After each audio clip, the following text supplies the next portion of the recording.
অনুষ্ঠান বাড়ির মতো ঝুরি আলু ভাজা যদি বাড়িতেই বানিয়ে নেওয়া যায় তাহলে কেমন হয়? চলো আজকে তোমাদের সাথে ঝুরি আলু ভাজারই রেসিপি শেয়ার করব। ফার্স্টে দুটো আলুকে আমি ভালোভাবে গ্রেট করে নেব।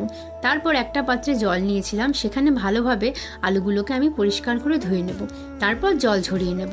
আরও একবার এইভাবে আমি পরিষ্কার জলে আলুগুলোকে ভালোভাবে ধুয়ে নেব এবং জল ঝরিয়ে নেব। তারপর একটা সুতির কাপড়ের ওপরে কিছুক্ষণ আলুগুলো আমি জল ঝরাতে রেখে দেবো, মানে আলুর গায়ে যে জলগুলো রয়েছে সেগুলো যেন ভালোভাবে শুকিয়ে যায় সেটা আমাদেরকে দেখতে হবে। তারপর সাদা তেলে আমরা কিছুটা বাদাম ভেজে নেব, আর ভেজে নিয়েছিলাম কিছুটা কারি পাতা। তারপর আমি তেলের মধ্যে দিয়ে দিলাম গ্রেট করে রাখা আলুগুলো এবং আস্তে আস্তে লো ফ্লেমে এগুলোকে আমি ভেজে নেব।